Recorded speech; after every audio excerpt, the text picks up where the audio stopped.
traded orders, but otherwise it's been the exact same bans, the exact same order for TSM. We'll see if anything changes here, and it's going to be Syndra actually, first time now removed from the offering. Before there was a Graves ban, before it was a Lulu ban. Now both those up. Make sure Bjergsen can't play that for a third game in a row. TSM will have an interesting choice here. I think the Rumble is the right choice, since Balls was probably the highest performer on FlyQuest in that game 1. Make sure he doesn't get that champion again. So if it's the same as games 1 and 2, Ashe is the first pick, and yep, still going to be the same. So a lot of these are remaining from before their pregame prep says, yes, we still want this champion. And I think that while some people will attack the team's draft if they are losing in a series, the losses have not been draft issues, in my opinion. I think it has been execution-based. FlyQuest has come up short a couple times, but I think their drafts have been solid. Their game plan has been reasonable. Yeah, something that I think TSM has definitely done on their way to the 2-0 lead here is identifying exactly what they need to do with that team composition to get a victory, because every game is a puzzle as far as how you're going to win and how is your opponent team going to win. And last game is an example. The focus they put onto Balls as Kennen in that top lane to make sure Renekton had priority was so key in being able to play the map. This time around, we have a different look coming out from FlyQuest. For the first time all series, they've actually early picked their jungler. If they're going to get Kha'Zix in, they saw that was banned away before, and they don't want to have that happen again. So going for something a bit higher tier for Moon here. And Moon has had some incredible Kha'Zix games, especially towards the start of the season when so many people were on the Kha'Zix hype train. And he's going to have a big one here if FlyQuest wants that hope of the reverse sweep. Yeah, always difficult to play Kha'Zix into a Lulu, in my opinion, just because of the polymorph and shielding threat kind of trapping you in a team. Interesting choice there by Bjergsen with the Talia. Yeah, Talia into it. This is something that Crown has actually been playing a fair bit in the LCK. It's definitely not the super OP pick that it was when it first came out, but it's something that if you have really strong mastery of the champion, you still have extremely strong roaming potential, you can move around the map well, control space well, and you're really a threat to any split pushers if FlyQuest did lock that in. We'll see what the style ends up being here. Karma going to move off the table. Of course, a tank still needed from FlyQuest. We'll see if that comes true in the top and or support role, but they're going to continue on with their bot lane bans. Now, worth pointing out, they had one with Ashe Karma into Varus Lulu before. Of course, there's no Karma available, but maybe they find another bully lane. Yeah, the Kennen ban is a little bit peculiar to me, but it could also speak to TSM just wanting to have a Nautilus in the top lane again for the raw tankiness and having Bjergsen try and assist that with split push. The Talia as well does work very well in split push situations if you're looking to snowball a particular side of the map. Same bans as the previous game. They're going to try to push him towards the Varus, but there are few champions as lane bully as Karma is. Zyra would be my guess if you're still playing for lane dominance, but we'll see what ends up being in the bot lane. And to your point from last game, I mean, Caitlyn is available here for TSM if they want to play a strong lane. Lulu Caitlyn very strong. It is safe as far as well with a 90 caliber net, very long range. So that is an option they could go for with the last pick. And it looks like they'd rather grab the Nautilus away first. I don't know if it's as much trying to react to the bot lane support pick, but making sure that Balls can't play this champion with Kennen off the table. They're continually removing what he had played. The Rumble's now been joining the bans. The Kennen's been joining the bans, and they take away the most premier tank left over. We'll see what he goes into it with Sean off the table as well. Yeah, very difficult for him. The Maokai would be the let's put him on a tank and hope to neutralize, but Maokai does not shove anywhere near the level of Nautilus early on in the game. So while Balls will be able to have teamfight effectiveness if they don't fall behind, the lane should be going pretty heavily over to Hauntzer here. And the final pick to come through. We have seen Jinx a few times. It has won games, and again, I tend to agree that I think Caitlyn would be a great choice here, but we'll see if Jinx will be the pickup. I would be very surprised if Jinx actually gets locked in. I think that we are going to see Varus or Caitlyn, and it will be the Varus. I mean, you know, you will run something standard. They want to close out this series, especially against FlyQuest, who is known for being able to turn things around. This is a time to show strength as TSM, to try to effectively close out the series and look as good as they can. Hopefully for them, go towards the finals. Exactly. Cloud9 3-0'd Phoenix won yesterday. TSM would want to make a 3-0 happen as well from a confidence perspective, but against FlyQuest, they have been in this situation last week. They were down 0-2 to COG and potentially actually looked worse in those first 2 games against COG than they did in these 2 games against TSM. I would say they for sure did. They got smashed by CLG in the first 2 games. And these, FlyQuest has had their moments, has skirmished well in the first game. In game 2, they had some comeback potential. If they can keep turning it up, they have a very standard composition. They have ball delivery. I do worry a little bit for the top lane matchup, though, as I think Maokai is quite a weak laner now. He is a much weaker laner. This is the first time where Balls definitely, I would say, has a definitively weaker laning phase up against Hanser. So we'll see if that can get abused by Svenskeren and ganking it. But what could be the final comments from these coaches for this series? Of course, we will see both these squads head to Vancouver for the 3rd place match and the finals. We'll see which one goes where. But game 3, it's TSM with triple match point. They've got 3 attempts now to close one out and make it their 9th consecutive NA LCS final. Of course, no team even comes close to that kind of record. It's been about 3 years since anyone on FlyQuest has won an NA LCS title, but there is a chance here to do it if they can reverse sweep TSM and head up against Cloud9 in the final there. But it's time for game 3 to say who can take this one home as TSM lead 2-0. Well, it's going to have to start early, I think, for Moon and the rest of FlyQuest if they want to try to get something done. So much of the series has been revolving around the jungle and who's able to be active, who's able to get advantages for their team in the early game. This is a move that you see quite actually frequently with Taliyah, is to go down to bot lane and sneak into that bush if the team pushes forward. Your level 1 effectiveness is crazy. Yeah, it's also frequent against Zyra, who wants to get as many seed spawns as possible. They're actually trying to bait them forward, showing only the Lulu. We'll see if Lemon does move up. They're going to start moving. Here's the Ghost in for Taliyah. Does she have the Rock Shove? They're going to go for the Q for some damage. Ignite is on, and 2 summoners for 1. Those shorter cooldowns. Lemonation loses Flash. Yeah, the Ghost is a pretty short cooldown in general, especially when you're using it this early on in the game. Does give the bottom lane an arguable advantage if they get gank support. And I mean, one of the things that, besides the gank support, that is actually going to go in their favor is FlyQuest now has to play this much more safe in the bot lane. With the Ashe, very strong laner, Zyra as well, I feel, has the advantage over the Lulu. Now you have to play scared. You cannot get the edge that you may otherwise be able to get. You have to play scared unless you know where Svenskeren is, in which case you'd have the Ignite advantage, because that could actually be very critical as far as early game all-ins. Yeah, they're gonna have advantage, information I should say, for a very long time, but it's gonna be a 6-minute flash cooldown when it comes back up. Soul Lane's hit level 6 by 6 minutes in, and Sven will be at least level 5, so maybe very late into the laning phase you can find that gank come through. There's still, of course, much to be played. We'll see what happens. Bjergsen tries to fight up against High, getting some last hits. See how the mid lane goes. Bjergsen has consistently won his laning phase. Now, High has blind picked as mid laner, I want to say, every single game this series. Yes. This is the first time he's actually received maybe more than 1 mid lane ban against Bjergsen to push him off the pool. We'll see what happens. Yeah, we know that High and Bjergsen have been going up against each other in mid lane for many years in the NALCS, and it used to be the fact that Bjergsen would kind of win the lane, but High would win the game. In these situations, for sure, Bjergsen has been doing both. Moon is actually doing an interesting clear here. Straight buff to buff. Maybe trying to get something done early on or end up in a spot where TSM is not expecting it, because this is a bit of an atypical start. As Kha'Zix, you can kill off the Grump very easily with that isolation damage too. And a few jokey tweets as well coming in about FlyQuest having TSM right where they want them.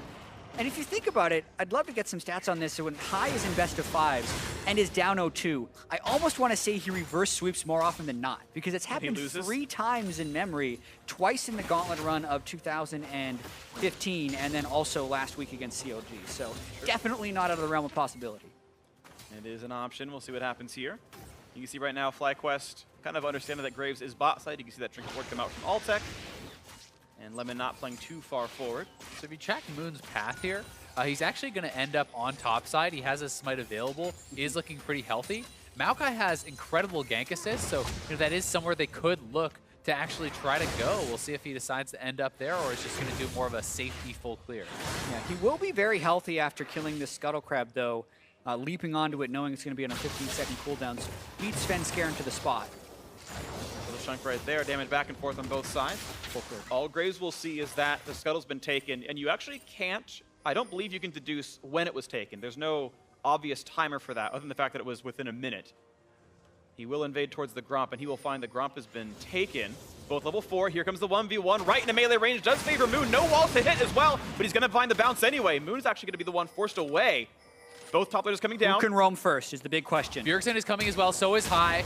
And it's flash forced, actually. It is a summoner spell advantage to FlyQuest. One of the things that's very interesting in this matchup with these exact masteries is with Storm Raider Surge, you can actually create distance from the Kha'Zix and kite him out and sometimes win these 1v1 duels despite having the early disadvantage of damage because you don't have Thunderlords. Yeah, finding the wall there by Svenskeren to get the bounce back on the Q may have actually saved his life because it procs Storm Raiders and allowed him to gain the distance to make it to that blast cone and make the escape. Absolutely true. It was a close one, but it was what happened here.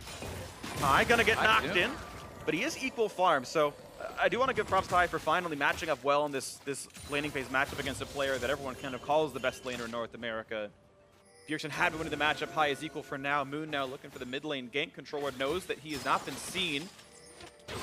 Elimination taking a big chunk though. Here comes the play into Bjergsen. Can they find him? Ghost is still down. Burns the flash. A lot of damage out, but here, a few more will do it. The flash follows in. The first blood comes through. 3 straight first bloods at the hands of Moon. And it doesn't even cost a summoner there from High. They trade just flashes, no ignite burn, no flash burn by High. That is fantastic. And as he hits level 6, they could look to set it up again. Yeah, and it was right before Bjergsen wanted to go back in lane. Those are the greedy waves sometimes you try and push because you want to have your lost chapter gold when you go back to base. But Bjergsen now has to come back with double Dorans and a null magic. Now, it's interesting because with him buying the Control Ward, he could have bought Lost Chapter. The item is cheap enough, but he is going to go for the more defensive option. Bjergsen is now missing summoners. This gank is just very well played. Yeah, waits out the flash. Flashes over the knockup. And even the Control Ward in the side brush to know that he is actually safe to go in for this and that it hasn't been detected. A very nice early gank there by Moon, and he's got the better of Svenskeren so far, forcing out the jungler in his own jungle, and then getting that kill mid lane. Yeah, just to clarify, Bjergsen's Ghost was down from the river skirmish, not from the level 1 fight, because it still does have that fairly short cooldown, and you use it liberally, but very smart of Moon to punish in that moment. Definitely agree. Well played by them. Elimination's flash is now back, and that has not been punished. Now, maybe indirectly by the fact that they maybe didn't play as aggro and Wild Turtle and is in a better spot this lane, but the spell is back up without Elimination dying, so we're to some extent back on equal footing down to the bot lane. And it was not as aggressive, by the way, as the previous game where they were winning lane with the Karma. And farm will actually be evened out very well because FlyQuest has a little bit of a, not necessarily a full freeze, but the minion wave is actually denying a lot of the farm away from Turtle. So there's quite a bit of CS for Altec to actually pick up here, and he will end up a couple farms. Not to mention that Zyra sometimes lies to you. If you kill a plant, it counts as one last hit. So it's maybe not even as good for Wild Turtle as you may think. Individual gold-wise, it's 20 ahead for Altec, so they're essentially equal.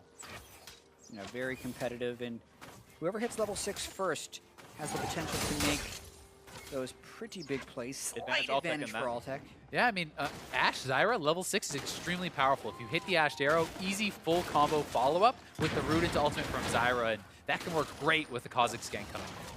Look at this nice play from TSM, the early pressure via jungle and mid, and they get the blue buff steal pretty cleanly. Level 6 in for Graves, same for Kha'Zix. Moon waiting in the wings. And he actually got spotted out by that ward in the brush from TSM, so he thinks he's not spotted because he's by a control ward. They know he has moved by here, and Bjergsen should be playing around that. You can see how far back he is playing. Knows that there's leap, shockwave shenanigans available. Bjergsen missing his summoners. They're going to be playing fairly conservatively as far as not wanting to push up the lane. Moon still pathing pretty aggressively around. Yes, they did see him in the ward earlier, but they would have no idea he's here now. Bjergsen cheating to the other side because of where they spotted him, potentially. They find it. Not yet. And you can be safe under the turret. Turrets do break isolation. With Haunts are missing as well, this is something you have to be so scared of. They have 3 pink wards from TSM in the topside river, facilitating the roams back and forth from Haunter, which he loves to do, and you really have to respect that because it's such an easy setup to that knockback from Taliyah if the Nautilus comes in with an ultimate. Exactly. We mentioned how the Nautilus shoves in the Maokai and has the stronger laning phase. It's not like Nautilus actually kills the Maokai. You get the advantages in other ways oftentimes. Shoving him in, and now Svenskeren coming in from the back with Bjergsen. Up that into the queue. Ball's going to get the shield from the root and now is forced to run. Does he need to flash? He does, but I don't know if he actually needed to. Was not going to get knocked up by Bjergsen. It looked like he was respect flashing the knockback that could have come out from Taliyah, but Bjergsen never even threw that skill shot. Yeah, you can do that on reaction. That's actually, you don't have to predict that It spell. wasn't even in range, so maybe a little bit too much respect given over, and that's going to be a lot of damage on the top side turret. and more of an edge in farm for Hanser. Looks like Graves is staying in the lane. TP's going to be forced out of balls, but now it's a flashless Maokai, the one that shouldn't have been flashless, but is, and turret will not go down, but it's a point of pressure that TSM can easily come back to. The turret's low and it's no flash. So one of the critical things now here at 4 high is to keep mid lane shoved. When your top laner is vulnerable like this, you need to be pushing into Taliyah to stop her ability from roaming around the map and actually pushing down that turret. Yeah, blue buff Lost Chapter Orianna should have no problems doing it as long as he's not getting caught by harass from Bjergsen. He's got the refillable potion on both sides, so only one charge left from high. As long as he's keeping that shoved, generally his side lanes stay pretty safe. Look at this patience in the bot lane here. They're trying to see if TSM will come forward, and Turtle is. Turtle does show. Ooh, okay, good flash, good flash. But great trade for FlyQuest. Of course. Right? You know, you get that Ash Arrow out. I love the early attempts on those. The cooldown is much lower than that of a flash, and once again, now can look to capitalize on that when the Ash Arrow comes up. Yep, Turtle maybe a bit greedy. He says, all right, they're not staying this long, and of course was wrong. Elimination's recall gets stopped. Turtle will farm safely under turret. Yeah, We'll see if the repeat play comes in 5 minutes. Turtle wants to make sure he can get that Blade of the Ruin King. Looks very well with Lulu on top of just being a strong mid item. And this is actually just 2 games in a row now that FlyQuest bot lane has had the advantage. They have the turret damage advantage, they have the CS advantage. They have been playing very well in the 2v2, and we have to accord them that respect. And we do.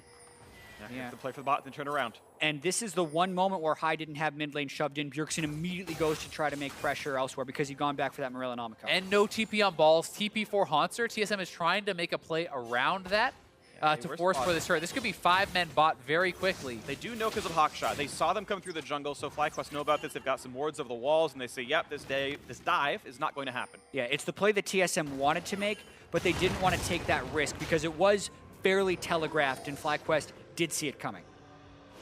Ball's pushed away, and the honey fruit stolen.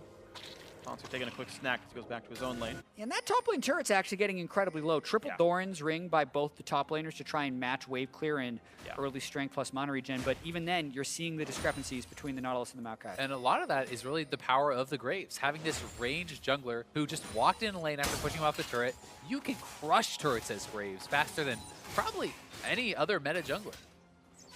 Yeah, I'm pretty sure he's the best of any combo between jungler. Arrow's going to land this time. Turtle does not here's have the combo. combo. Away. There's the knockup. Ignite's going to be enough. Kill's going to go over to Altec and a slow to chase by Alfrost. Push him away. Nicely played by FlyQuest. 2v2 outplays right there, but now TSM wants to go get the turret. I was getting a little excited right there when he hopped on the blast cone, but really, that was just FlyQuest and Altec plus Lemon Nation making the right play. We talked about the flash being down. Heal was actually down at the time too. They just make the proper 2v2 play. Mid, they still got to respect that ball right there. The shockwave threat keeps Bjerg from going to do much. They also need to respect the fact that Hanser and Senscared are missing and are roaming down here. They could be in the jungle, and they are. They're looking to take away another blue buff, but this is 2 times in a row, 2v2 lane, take the turret, get a kill. Great stuff from the FlyQuest bot lane. 600 gold lead for FlyQuest, and it means that farm has been traded equally. Again, you're looking at about 900 gold worth of kills versus a 300 gold first blood bonus. Lo and behold, 600 gold difference. This game has been equal in the laning phase. Different objectives have fallen either way. FlyQuest are slightly ahead, and maybe this is the start of that reverse sweep. Maybe. Who knows? It certainly could be. One thing that you have to be a little bit concerned about is if the opposing team's front line becomes a lot stronger. You know, the Nautilus backed up by the Lulu is already going to be quite powerful, and he has a gold lead. When you play standard front-to-back compositions, oftentimes it's whoever's front line lasts longer is the team that wins. Yeah, we'll see which way it goes. Now, there are some tank-killing tools on the FlyQuest side. We know that Altec's going to go Ruin King, of course, and if Elimination does go Leandry, it's a pretty good magic damage threat. And maybe that gets a little bit better at knocking down Hanser's tank stats. You have to see. Yeah, and 13 minutes in, we're not quite at that phase yet. Cloud Drake is the first one up, which is generally looking like it's somewhat deprioritized by these teams, but with the bottom lane being taken by FlyQuest, that's kind of their next objective. So Hanser has teleport, didn't make use of it the first time. Balls could match. Does FlyQuest get punished when trying to make this power play down bottom? What happens? Going to be a smite fight for this one picked up. Finally, Moon winning a smite battle for what might have been the first time all series. But he does get it, and the blue buff goes away. I'll give him more credit than that. I remember him taking away the Gromp at least in one of the games between the two. But You're right. Well, that wasn't really a smite battle. You know, that was It was a whatever. slight kerfuffle. Okay, whatever. You're right. I don't want to sound for anything, but it is worth noting that Svenskeren has won all the major Smite battles for objectives like Drakes and Barons, and this is the first time I've seen a blue steal that was contested. Yeah, and they get control of that area on top of the blue buff, so it also prevents Bjergsen from roaming on top of that when that side of his jungle is so warded. It makes him cheat to one side and then not have the same types of roam opportunities. These opportunities never do present themselves, but it's been Bjergsen shoving. 7 minion difference, not too big. Going for the early Leandries, the flat pen build, the anti-squishy build coming through for Bjergsen. And it's pretty important for FlyQuest that High gets this level 11 before they make a play towards Cloud Drake. Getting that second rank in Shockwave, much larger power spike than the second rank into Talia's ultimate. So if they could make a move down into this Drake area, this is the time to do so. Yeah, and so much of the importance of Talia's ultimate is about positioning. It's about cutting people out of the fights because it's not a combat ultimate. So, Bjergsen needs to position well and utilize that effectively to help set up Haunter or to cut off the fight. We're going to find here this goal basically equal again, though. TSM found a good time getting some farm. A 30 minion lead in the top lane to be part of that one. See if they can find that play. Turret is alive and healthy. Yeah, but I don't necessarily like this setup by TSM because it's so telegraphed. They did not have war control of the TP area. coming in from balls. FlyQuest trying to counter it. He's way far back, though. They could actually just turn on balls and go for it. Ultek's really low. See if they can find something for this one. Ulti is on, looking for Haunter. Now the tanks both taking a lot of damage here. The flash through, but here comes the shields. And High getting attacked right now by Bjergsen, forced to run away from this one. Shockwave not going to land either. Beautifully played by the mid laner of TSM, and Weaver's Wall gonna cut off elimination. 2 easy kills picked up at the end of it. Well played by TSM, making that one happen. Way too disjointed there from FlyQuest. Ball CP's first, but he's so far away from the team, and then High losing the duel against Bjergsen means they don't have the threat of the team fight ultimate. He misses the Shockwave, and that allows TSM to commit. And what keeps happening time and time again in this series is TSM is reacting better in the moment. They're playing the fights better because that was a telegraph move down bottom. FlyQuest wanted the flank teleport, but Ultek couldn't move forward. A lot of things went wrong for them in that fight, including High missing the Shockwave, and it results in TSM's early game lead. There we go. Drake picked up, and the second turret of the game means 1,500 gold and the first Drake of the game. TSM in control now. Watching this one more time, the Ash Arrow just into Bifrost needed to be delayed for almost this moment in the fight. And then while everything was happening with Haunter, pay attention to High and Bjergsen up top lane. Yeah, exactly. And it's so critical when the Shockwave is missed that so much of the team fight threat here that is down means TSM can collapse in. They don't have to worry about grouping up. They pile in, grab a couple of kills, and it was a fight where there were skirmishes on either side, and TSM came out on top in both. Really nicely played by them, and they have been, throughout this year, the better players overall. The mechanics certainly something very important. And TSM looking for a bit, but it's going to be the jump in for FlyQuest. 1 kill picked, but here comes Nautilus. Here comes High, though. The Shockwave onto himself pulls in Haunter. He's going to get a help, and Wild Turtle's going to turn it around. And the 1-for-1 with reinforcements on the way. TSM looking for more. Not quite going to find this, but Ultek is not long for the world. The flash follow is there, and Bjergsen picks him up. Yeah, 2 for 1 on the FlyQuest dive. Haunter's got ultimate. He really wants to keep this going. And they're here. Svenskeren's in the way, and the kills picked up yet again. TSM clearly ahead on this one. 3 for 1 in the battle. Looking for Moon a little bit more. Q's going to be back up. Goes for the shot off the turret, maybe. Almost picks it up. Nice juke by Moon. The jump to the side, get away from the ultimate.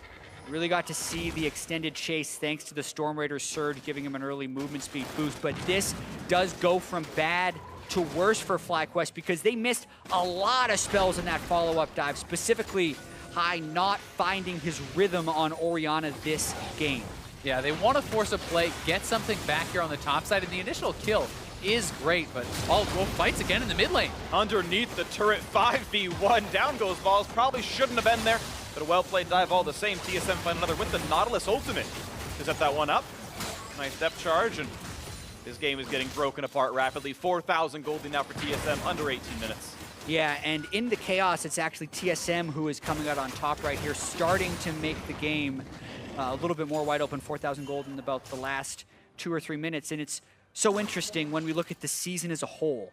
With all the parity that we seem to have during the best of threes throughout the season, TSM dropping a bunch of games but still winning matches.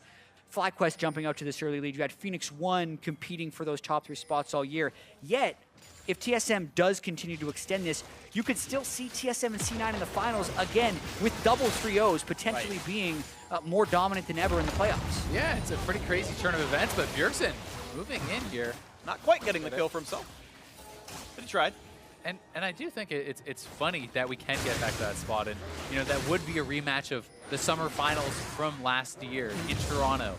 And C9, they fell short there, and are looking to have this resurgence. TSM was supposed to be the weaker team without Double Lift, but here they are again, looking to punch their ticket to the finals and looking damn good doing it. Yeah, and TSM has definitely had to change their play style from last split to this split. They do not have the same early game movements that they did last split, but they still come together very strongly in team fights. And here we see one once again. Nation going to be dropped out high, will be stunned at half this one as well. The root is there. Coming in this Wild side. growth. Shockwave buys a bit of time, but he's still going to fall for this one. Nearly gets the kill. Ignite was never cast, and the damage doesn't come through onto Wild Turtle. The chase, not going to be more for Bjergsen, but still a 2 for 0 is solid. Wild Turtle with the setup. Nicely done.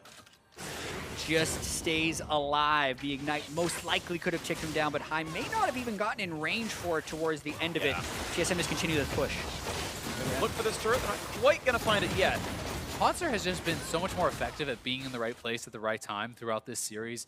Balls pushing out the side wave. Yes, he has closed the gap a little bit in the farm, but Hauntzer always does what the team needs and seems to be so effective at doing it. Yeah, and that can spread as well into the rest of TSM's style. You look at some of the stats that someone like Bjergsen would have this split when compared to last split, and he's not tops in many of them. His damage per minute is low, but it's about doing what needs to be done to win the game. And even when you're looking at TSM's season as a whole, they've always said it's about getting better for playoffs. It's not about winning every game or winning every match. And maybe this is kind of what they've been working towards, if they can actually make it into the finals without dropping a single game in the playoffs. Absolutely. We'll see. Maybe they can even win it without dropping a game if they can make this continue to go against Cloud9. We will await them if they can close this out or any of the next 2 games afterwards. If they don't, mid lane tier 2 going to fall. 4-1 in turrets. Root's going to find balls again, and that's going to be not quite good night to the tree. Multi not meaning much for Svenskeren either, but Altec going to get hooked in. That's going to be a dead Ashe, and down she goes. Oh. The kill is almost there, but they can't quite find it. So many narrow margins, but the gold lead's starting to show itself. I mean, you can't even see Svenskeren's health, and it's really flashback to last game where FlyQuest is down on gold, so close on the margins to making that big play happen off of a high shockwave. But when you're down on gold, those people get to live with the tiniest bit of health. And that is why TSM can go more aggressive and keep getting away with it. Sometimes it's just the experience to have another level that allows you to live through that shockwave high. Last game when he landed the shockwave at pretty much the same time, he was one upgrade from completing Ludens. This time he switched to the Leandri's build, but it's pretty much the same margin of not picking up that kill. Got more AP, and he probably would have got it there. Yeah, close margins, but they're not coming through right now. TSM still the team with the lead. 5,500 up, looking to close it out. And it's also Turtle, despite losing in lane, the last couple of games, has been very effective at moving around the map, hitting his ultimates, catching out balls there. He always seems to get an edge once the laning phase ends because he's moving around well with the team and really hitting some great Paris ultimates. Getting the damage up, but he's making things work, and now it's going to be the Ocean Drake pickup for TSM. Looks like no contest at all, and more permanent buffs going to be added to the roster here. TSM retaining their control. 6,000 up, 2 Drake buffs. Both pretty much out of combat buffs, but still useful in their own right. We wait to see what kind of FlyQuest comeback they can concoct. Yeah, at this point, it is becoming more and more difficult, but they need to keep their heads in the game. Most of it, you would think, would be if High can land some miracle shockwave, but it's so difficult with all the lanes shoved in and this giant gold deficit. It is very tough, but they do have good setup and follow-up if they can pull it off with the Ashe Arrow, the Maokai flying in, and you hit a shockwave into his Zyra ultimate, gold leads don't matter too much. That's true, as long as the damage is there to actually kill them off. You imagine any one of these fights, if you had 500 more, an Amp Tome kills Svenskeren. And that's just what it comes down to if they have the gold it needs. And we'll see. Looking at the Baron bait, TSM plenty of control wards. They've always been good at vision. They're going to find not an arrow target. A quick dodge out for Biofrost.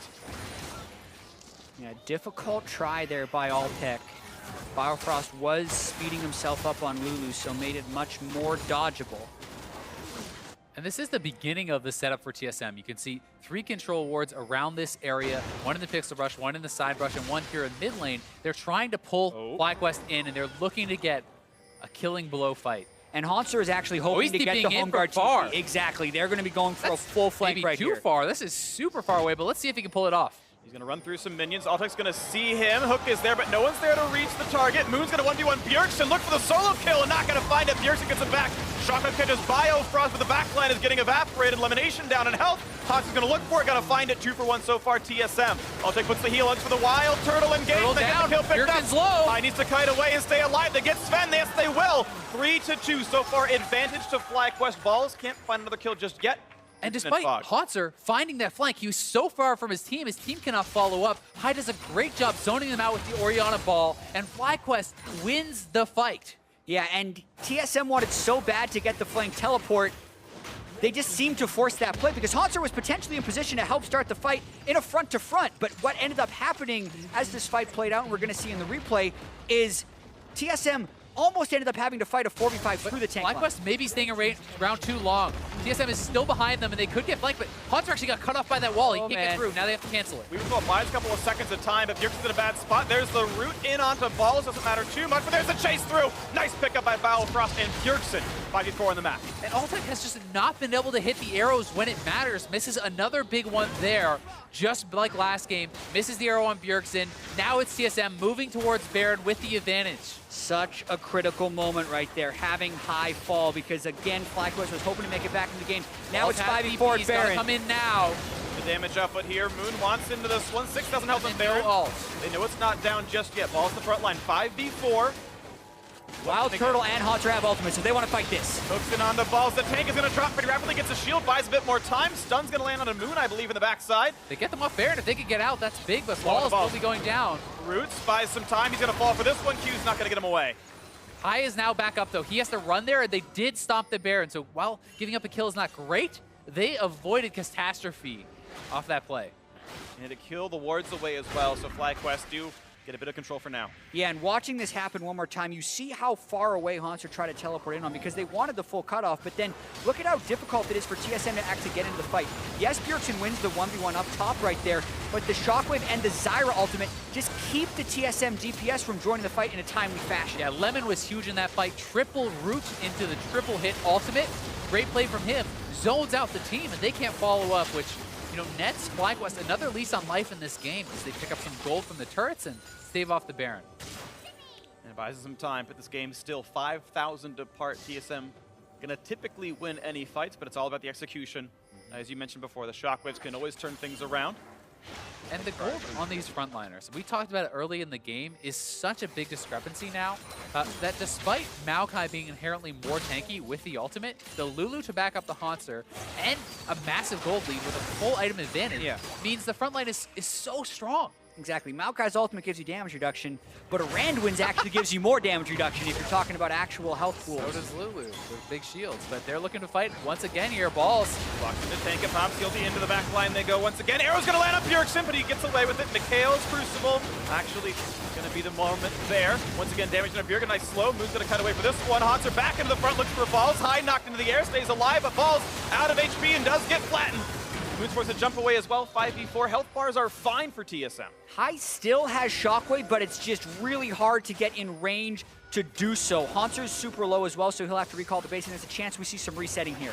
Alltech gonna get caught out. Flashing away, stays alive. Moon goes in. Can't get it though. The kill traded thanks to elimination. Gets the shield. Where's the shot? Gonna go. There lines on the Biofrost, and it's gonna be the kill. Now Hai has to run away from Sven, and here comes Bjergsen off on his cavalry. Takes another one down. 5 kills to basically 2. That's going to be Baron, I think, for TSM. They have 3 men up, including the jungler and a tank. They can move straight over to it, and will take it down. The timing of Bjergsen's Weaver's Walls on Talia this game has been so good to close out the ends of these fights. That was an incredibly chaotic sequence, but he held it until just the right moment to pretty much ensure 2 extra kills for TSM. Extremely well done by him. And once again, I mean, they're actually delaying now to try to get the Baron on all 5 members. So they're going to chunk it down low. maximizing the buff, realizing there's no threat of a steal from FlyQuest. Nicely done. Well played, TSM. The best play they could have made there. 10 kill lead to the Baron. And this was an extension of the fight because we'd already seen balls fall. Moon goes for a kill, but the extra shielding does make this a non-ideal trade right there. Yes, the shockwave closes through, but it's still Bjergsen and Svenskeren making the run right here. Bjergsen hops off for Altec. Svenskeren makes sure he finishes off high. Good coordination by TSM down the stretch. 2 fights in a row, though. Lemon pretty big there, picking up 2 kills with that ultimate and the plants to follow up on the shockwave. You know, does mean at least they trade something back, but they are in a dire situation, and TSM is looking so strong. Yeah, and FlyQuest really just wants and needs to hold on here. We know that if you hit 6 items, the Maokai is tankier than the Nautilus. The Zyra will scale better than the support Lulu if you can get those maxed AP items in the support role. But it is just such a long distance until they make it to that spot. And with this Baron buff, TSM going for some big plays. Oh, nice use of the Weaver's Wall. Zone them off the turret. They will get a lot of damage down here from Turtle. There's going to land only onto the tank. The Kale's used again to keep Nautilus, which maybe is not needed. Turret's gone. Yeah, turret's going to fall for this one. Mountain Drake helping as well. 9,000 gold lead. Not going to land the anchor here. Falls down a full tank item. Has a hard time front landing against Wild Fiddle and Bjergsen and Svenskeren. Siege may continue. 2 minutes left in the Baron buff still. Haunter's really just hoping to land one of these dredge lines to start the front-to-front team fight where they see TSM as being the stronger team. And one of the big problems is even if Ball soaks that up, TSM has enough damage. He's not tanky enough to survive. Absolutely. Here comes the next play. Distortion Fun gets thing. sent down to half. Root's going to land on a 1. High's going to take up the CC as well, but stays alive, and it's going to force the disengage. With a half HP Graves, they say, let's reset. Let's go back into that and through the jungle. Yeah, it's very difficult to push into that small space against an Orianna, let alone Orianna Zyra. So once anyone was a little bit low, TSM decided to reset. You've just got to be so impressed with the solo laners here from TSM. Yeah, working so well together, you know, throughout the season, and coming to this point, it's 1 game away from the finals. They're looking so good again. Make it happen right here. The flash through the Shockwave. shockwave, but it pulls Wild Fiddle a bit away. The damage on the Sven is a bit good, but it's not enough to kill him off. And Ball's going to drop right away. Kill picked up. Now the Root, they've got high. They've got the kill in the backline. Altec's gone as well. There's no carries left. It's done. It's finished. It's TSM sweeping. The reversal not going to come through. The FlyQuest road to the finals ends here. It is TSM making it 9 unbroken finals trips in a row. They head to battle Cloud9 undefeated in playoff matches in 2017, in playoff games even, and they close us out 3-0. The dynasty continues for TSM as they were the better team today and look so strong going into the finals. And they've also been the better team all season. TSM has talked about how they want to finish first in the regular season. They want to have a strong push into the playoffs, and they've done that. They finished the season as the best team in the regular. They also 3-0 FlyQuest to just get that rematch of the 2016 Summer Split playoffs against Cloud9. Extremely impressive, but credit still has to be given to FlyQuest, the team that everyone counted out at the start of the year. They're supposed to be 10th. They're now in the top 4, fighting for 3rd, and they can still hold their heads up high. And with how well they played against TSM, this was certainly a closer match than many expected. The quality of their play, you have to consider, they've got a really good shot at besting Phoenix 1. That, yes, you're seeing some status on their faces. They knew these games were close enough, they probably could have won. But in 6 days, they will play Phoenix 1. And that match, I think, is incredibly close. Yeah, they're still going to have to recover from this one, though, because both Phoenix 1 and FlyQuest did suffer 3-0 defeats. We can't forget that. These TSM and Cloud9 teams, who were the number 1 and 2 seeds during the regular season, showed that they were worthy of that placement. The 3 fairly quick wins, even though they were close for a lot of the early game, once TSM had that edge, they were closing out those victories strongly. Yeah, they certainly will. And I think so much of the credit has to go to Haunter. You know, playing some losing matchups, obviously had a good one in the last game, you know, extremely adept on the carries, extremely adept on those tanks, and always there for the big engages in these team fights that seem to be the big game changers. Yeah, and TSM continually tries to round out their style and how they're going to win the games. And they have such strength in those solo lanes that when they get Wild Turtle onto a Varus, he's focused on exactly his role in these games. And even in game 1, his role was actually to bring damage, and he was able to do that on Lucian. So it's not having Doublelift who's trying to carry every game, but the team has taken on a bit of a different identity, and it's still putting them into the finals. Yeah, they're doing pretty well for themselves. I do want to give Wild Turtle some credit just in general, because it's going to be very easy to point at him and say, oh, look, he lost lane to Altec elimination, but frequently those were losing matchups. He's supposed to lose lane based on champ select in several of those games. He gets a closer one here with the Varus Lulu, and he looks a whole bit better. In the early game, they got the lead, and again, in his team fighting, it was very solid. And I'd also say he was dominant game 1 on the Lucian, and very pivotal with some Varus ultimates in game 2 and 3. Yep, absolutely agree. So 3-0 sweep for TSM, well played to them, but now it's time to send it downstage to Captain Flowers with an interview with TSM's victorious bot laner.